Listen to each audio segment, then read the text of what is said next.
ಜೀವನದಲ್ಲಿ ಯಾವಾಗಾದ್ರೂ ಕಷ್ಟ ಬಂತು ಅಂದಾಗ ರಾಘವೇಂದ್ರ ಸ್ವಾಮಿಗಳ ಬಗ್ಗೆ ಒಂದ್ ಸ್ವಲ್ಪ ಓದಿ ತಿಳ್ಕೊಳ್ಳಿ. ರಾಘವೇಂದ್ರ ಸ್ವಾಮಿಗಳಿಗಿಂತ ಹೆಚ್ಚು ಕಷ್ಟ ಬಹುಶಃ ಯಾರಿಗೂ ಕೂಡ ಬರ್ಲಿಕ್ಕಿಲ್ಲ. ರಾಘವೇಂದ್ರ ಸ್ವಾಮಿಗಳ ಮನೆಯ ಪರಿಸ್ಥಿತಿ ಹೇಗಿತ್ತು ಅಂದ್ರೆ, ಅವ್ರ ಮನೆಯಲ್ಲಿ ಒಂದು ಲೋಟ ಇತ್ತಂತೆ, ಒಂದೇ ಒಂದು ಜೊತೆ ಬಟ್ಟೆ ಇತ್ತಂತೆ. ಆದ್ರೆ ಆ ಲೋಟಕ್ಕೆ ತಳನೇ ಇರ್ಲಿಲ್ವಂತೆ. ತಳನೇ ಇಲ್ಲ ಅಂದ್ಮೇಲೆ ಆ ಲೋಟನ ಹೇಗೆ ಉಪಯೋಗ ಮಾಡ್ತೀರಾ ನೀವು? ಆ ಲೋಟದ ಕೆಳಗಡೆ ಹೀಗೆ ಕೈನ ಇಟ್ಕೊಂಡು ಆ ನೀರನ್ನ ತುಂಬಿಕೊಂಡು ಕುಡಿತಿದ್ರಂತೆ ರಾಘವೇಂದ್ರ ಸ್ವಾಮಿಗಳು. ಇಷ್ಟು ಬಡತನ, ಇಷ್ಟು ಕಷ್ಟ.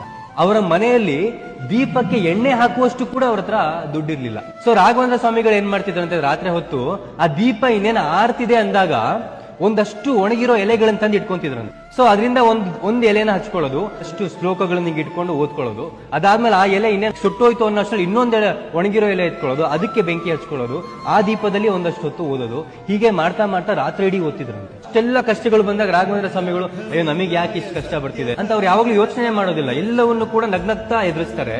ಇವತ್ತಿನ